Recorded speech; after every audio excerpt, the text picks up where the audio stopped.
بسم الله الرحمن الرحيم نحمده ونصلي على رسوله الكريم أما بعد فقد قال الله تبارك وتعالى في القرآن المجيد أعوذ بالله من الشيطان الرجيم بسم الله الرحمن الرحيم ذلك الكتاب لا ريب فيه هدى للمتقين وقال النبي صلى الله عليه وسلم خيركم من تعلم القرآن وعلمه الہی رونق اسلام کے سامان پیدا کر الہی رونق اسلام کے سامان پیدا کر دلوں میں مؤمنوں کے الفت قرآن پیدا کر۔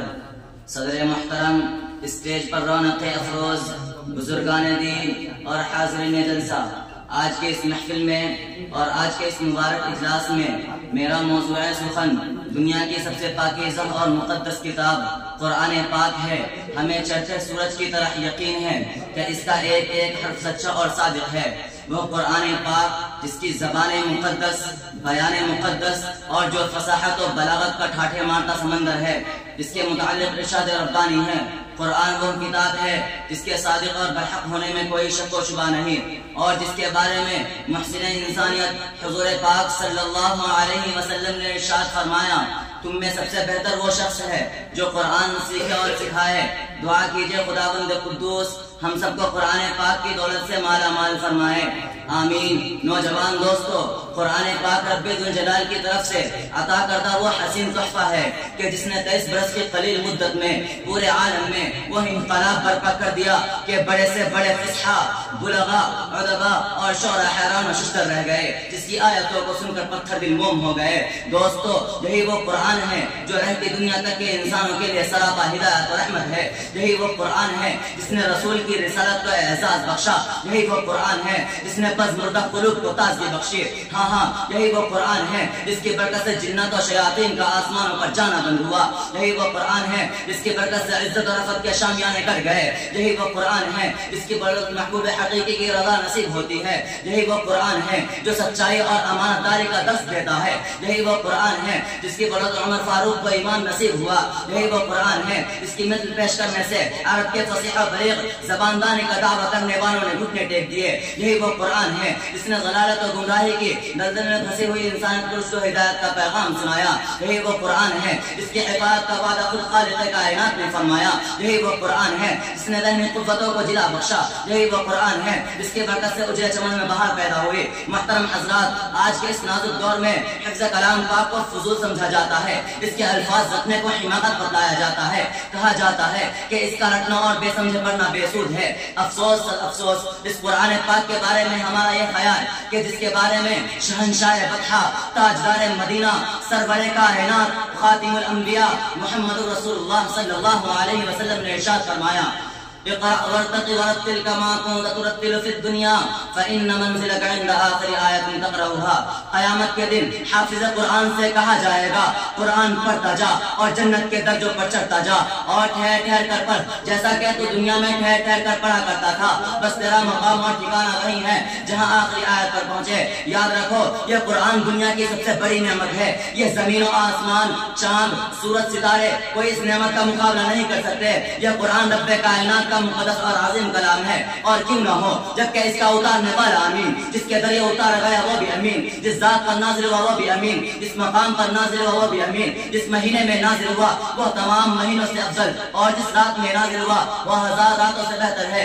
اللہ کا یہ مقدس اور پاکیزہ کلام تمام کلاموں سے افضل اور برتر ہے۔ حدیث پاک میں آتا ہے، فضل کلام اللہ علی سائر الکلام کفضل اللہ علی خلقہ۔ اللہ کے کلام کو سب کلاموں پر ایسی فضیلت ہے جیسے کہ خود حق تعالی شان کو تمام مخلوق پر اللہ کا دلارا اور خدا کا پیارا نبی ارشاد فرماتا ہے کہ جس نے قرآن پڑھا اور اس پر عمل کیا، اس کے والدین کو کل قیامت کے دن سورج سے بھی زیادہ روشن تاج پہنایا جائے گا۔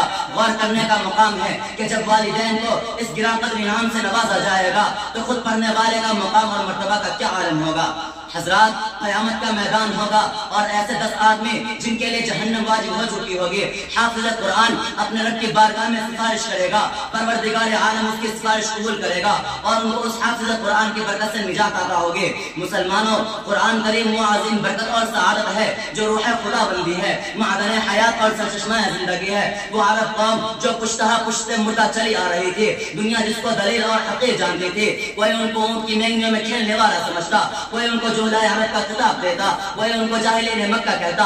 لیکن جب قرآن آیا تو جن کا نام جولائے عرب تھا صحابہ کرام ہو گیا، جن کو نفرت سے یاد کیا جاتا تھا ان کو رضی اللہ عنہ رضوان کا اعزاز ملا۔ جس زمانے کا نام جاہلیت تھا اس کا نام خیر القرون ہو گیا۔ وہ مردہ قوم جو کروٹ نہیں لے سکتی تھی، طاقت و قوت سے ایسی لیس ہو گئی کہ جس نے قیصر و کسریٰ کا غرور خاک میں ملا دیا، بڑی بڑی سلطنتوں اور حکومتوں کا تختہ الٹ دیا۔